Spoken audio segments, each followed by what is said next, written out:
Hello, this is Angela Kinney. I'm the herbalist at Nature Made Gardens.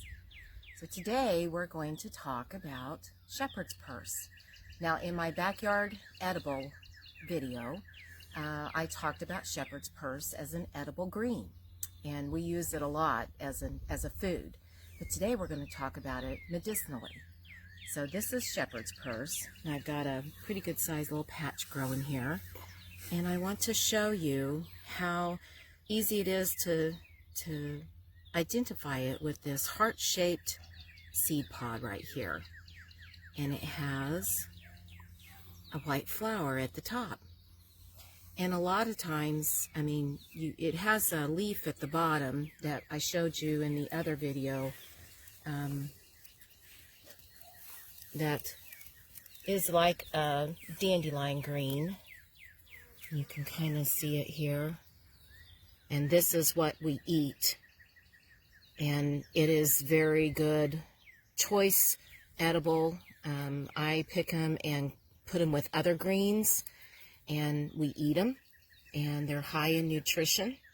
But the aerial parts of this shepherd's purse, as you can see, there's quite a bit of shepherd's purse right here, and sometimes you'll see it growing and you'll see the little seed pods and you won't see the leaves as much like that. And sometimes in poor ground, and even when it gets to growing up here with the seed pod and the flower, the leaves sometimes are not as healthy. Mine are pretty healthy because I encourage it and pick them quite a bit, and they just keep growing more. Sometimes you'll find a plant that has a seed pod that's round or other shapes, but this is shepherd's purse. You know you've got it if you've got a heart-shaped seed pod. And this will cast off seed, and as you see, I've got quite a bit of shepherd's purse here. I encourage it in my yard because we really like the edibles of it. And then I harvest these aerial parts for medicinal. So let's talk about the medicinal properties of shepherd's purse. So shepherd's purse is a neutral type plant, and it's really good to stop bleeding. And so it's an important plant for us to know about in our yard. I use it as a tincture. I take these parts, these aerial parts, all of the aerial part, that's not the leaf, and I tincture it. And in my video about cleavers, I tell about the different ways that you can tincture. Now, most of my tinctures that I make, so on my tinctures that I make, I usually make tinctures with fresh plants. And you can make tinctures with dried plants, but it seems to me like it makes a better medicine if you can make it with a fresh plant. Now, there are some tinctures that you would make with a dried root, and you would need to dry the root before you made it. But a lot of your aerial plants, and aerial means the top part of the plant, the leaves and the flowers and things like that, those are the parts that are really good as a fresh tincture. So I use this and make a fresh tincture out of it, and that fresh tincture will stop bleeding. So when you want to stop bleeding, what it's used for is, it's used for several different things. So it would be used for if you had hemorrhaging inside you, internal hemorrhaging, whether it was from a menstrual cycle, or whether you had a really bad bleeding ulcer, or something that was bleeding inside of you that was hemorrhaging. It's also good for all types of female issues like endometriosis, which is a painful condition of the uterus, and cystitis of the urinary tract, for like inflammation. And so it's an important plant that grows in our yard that will stop bleeding. And so I have used it. My experiences of using it is mainly as a tincture of these aerial parts, and I tincture it, and then I tincture yarrow, and I put them together. And so I put those two together after I've tinctured them singly, and I have used them to help women with heavy menstrual cycles, and maybe sometimes they had pain in their cycles. And so we used that and tried to help them a little bit with that, and they got great relief. Sometimes women will get pain in their legs and swelling and painful menstruation and these type of things, and this is a very useful plant for those type of conditions. So another thing that I use the plant for,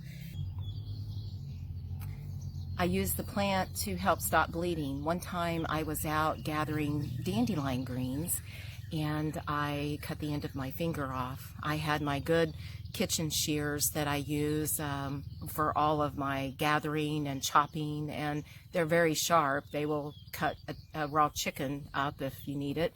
And I was gathering those greens up and cut the end of my finger off, and so of course I was bleeding profusely. And so I headed towards the house, and I had some yarrow growing in right on the way, and I gathered it up and did a little bit of a spit poultice and put it on there, trying to get the bleeding to stop as I went to the house to attend to it. So I got to the house and got it cleaned up, and of course it was bleeding quite a lot. And I had this tincture. I had the shepherd's purse and the yarrow together in a tincture in the bathroom for this purpose. If I should cut myself or there should be bleeding in our home, and I put it right on there. Of course it stung because it's made with alcohol, and it stung, but it numbed it and it stopped the bleeding. And so sometimes it's a very important thing to know what you have on hand that grows in your yard that could stop bleeding. So not everybody has it growing profusely in their yard like I do. And if you want plants, this is not a plant that I planted. You probably have it in your yard. But because everybody sprays and mows and does these kind of things, these plants aren't encouraged to come up and prosper. We're living in a society that everybody wants their yard mowed and look really good. And I understand that it is that way sometimes if you live in a neighborhood. My neighbors wouldn't be happy with me if they saw my yard. But if you're interested in having medicine growing in your yard, encourage it in an area, or mow your yard higher to where things will go ahead and come on. So this will reseed itself, and I'll just continue to have more. So I encourage my yard to reseed some of these plants that I do want. Now sometimes I will get plants that I don't want, and in that encouragement and that wildness in my yard, I'll get things that I need to get cut out of there that's trying to take over. But this is an important plant that people need to know, that if you can have a little wildness in some part of your yard and have a little shepherd's purse, this is the season. It's about the middle of April, and this has been growing since March, and now it's putting on seed, and the seed heads are starting to dry. You can see some of these seed heads are starting to turn a little bit darker. I don't know if you can I don't know if that shows a good picture of it or not, but they're a little bit, right here, there's one that's a little bit, you'll see they're drying up and they're a little bit darker. And I have a friend that doesn't have this growing in her yard, and so I'm going to gather up some of these seed tops and give them to her, and she can just lay them down in her yard, and she'll get some shepherd's purse growing, and these little seeds will cast off and there will be more. So I have certain areas where this grows in the yard more than others. Seems to me like it kind of likes to grow a little bit in the shade. It will grow out in the sun. It grows just about anywhere. It's pretty much a weedy, strong, resilient plant, and that's what these weeds are. They're very resilient, and that's really good for our bodies. So I wanted to introduce you to shepherd's purse and show you that a plant that helps stop bleeding and helps with menstrual cycles, painful endometriosis and cystitis of the urinary tract. And so I just wanted to show you what shepherd's purse looks like. And so I thank you for coming today, and be sure to like my videos and subscribe. That helps me to continue to do these videos, and thanks for watching today.